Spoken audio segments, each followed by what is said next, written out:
Halo semuanya, pernah nggak sih kalian lagi jalan di halaman sekolah, terus sadar kalau tempat yang kalian lewati setiap hari itu ternyata nggak pernah benar-benar sama?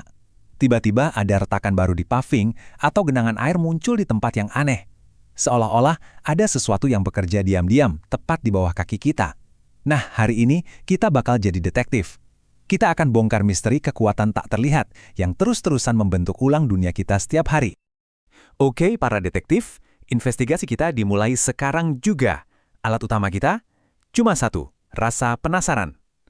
Kita akan mulai dengan 3 petunjuk, 3 misteri yang mungkin sering banget kalian lihat, tapi ya mungkin belum pernah kalian pertanyakan. Siap? Petunjuk nomor 1, selokan sekolah.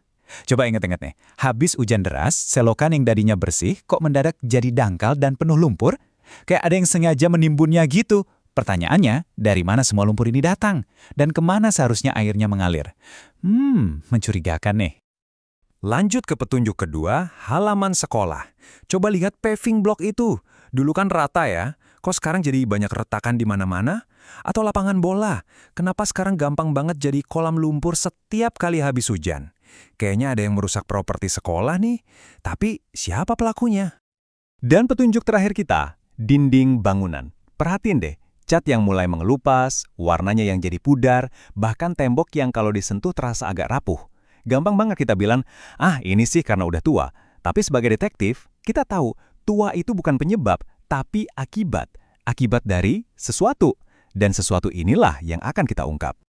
Oke, jadi kita punya 3 misteri nih. Selokan yang dangkal, halaman yang retak, dan dinding yang rapuh. Anehnya, pelakunya itu sama. Bukan satu orang, tapi satu kekuatan besar yang bekerja tanpa henti. 24 jam sehari, 7 hari seminggu.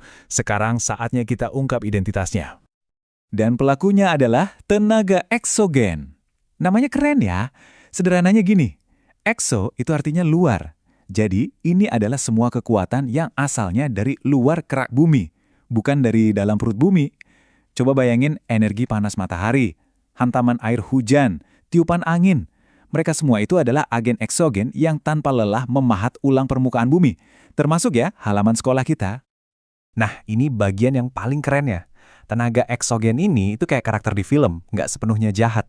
Di satu sisi, dia memang merusak, menghancurkan batu, mengikis tanah. Tapi di sisi lain, serpihan dari kehancuran itu dia pakai untuk membangun sesuatu yang baru.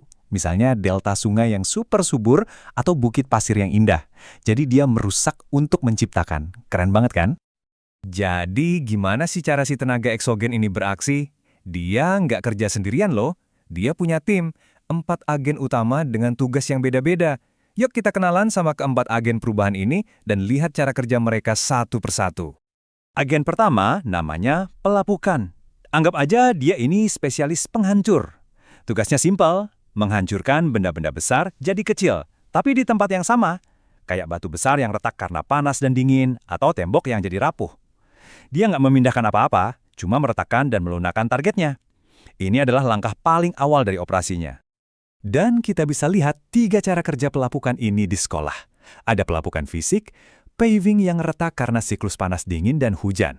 Ada pelapukan kimiawi, cat dinding yang luntur karena bereaksi sama zat asam di air hujan. Dan favorit saya nih, pelapukan biologis. Coba lihat, akar pohon yang kelihatannya kecil itu ternyata punya kekuatan super buat menembus dan menghancurkan beton. Semua ini kerjaan si agen pertama. Oke, setelah si pelapukan selesai melunakkan target, agen kedua pun datang. Namanya erosi. Kalau pelapukan tugasnya menghancurkan di tempat, erosi ini adalah tukang angkutnya. Dia mengambil semua serpihan dan material yang udah lapuk itu, lalu membawanya pergi. Motonya erosi itu, ambil dan bawa lari. Contohnya, wah banyak banget. Air hujan yang membawa butiran tanah dari lapangan terus masuk ke selokan, itu erosi air. Debu yang terbang kemana-mana pas lagi musim kering, itu erosi angin. Bahkan kita, manusia, bisa jadi penyebab erosi loh. Misalnya pas kita membiarkan tanah terbuka tanpa tanaman setelah ada proyek pembangunan.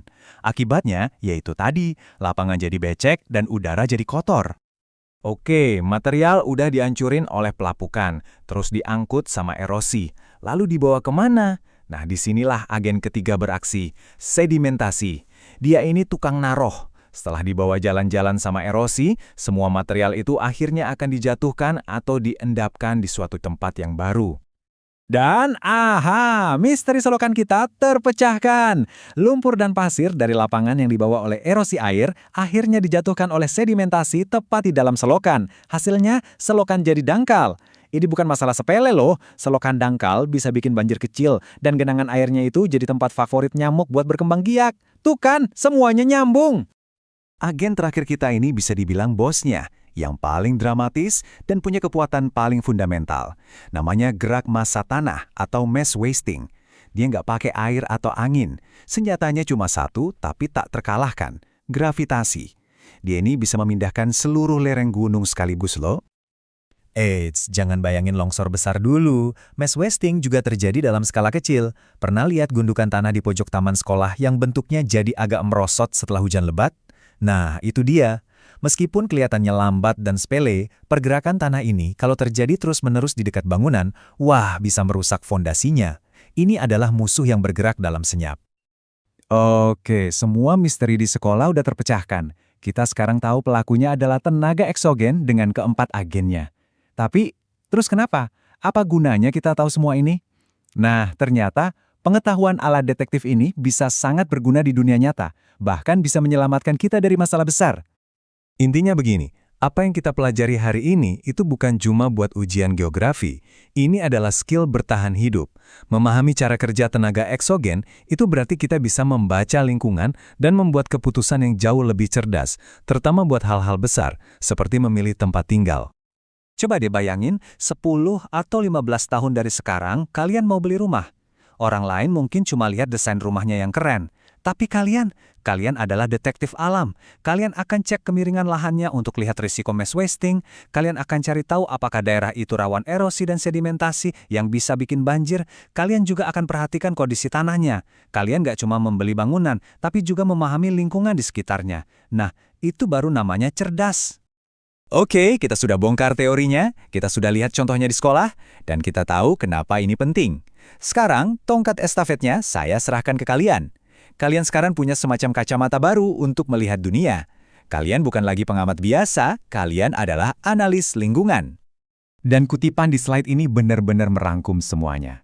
Tenaga eksogen itu bukan cuma teori di buku paket, dia nyata, dia sedang bekerja saat ini juga. Di jalanan yang kamu lewati, di taman tempat kamu nongkrong, bahkan di dinding kamarmu sendiri. Dia adalah seniman, sekaligus perusak yang gak pernah tidur. Jadi, tugas detektif kalian belum selesai, justru baru dimulai. Mulai besok saat kalian berjalan, coba lihat sekeliling dengan mata baru kalian. Perhatikan retakan di aspal, lumpur di selokan, atau pohon yang miring. Dan tanyakan pada diri sendiri, agen mana yang sedang beraksi di sini? Pelapukan, erosi, sedimentasi, atau jangan-jangan gravitasi? Selamat berinvestigasi.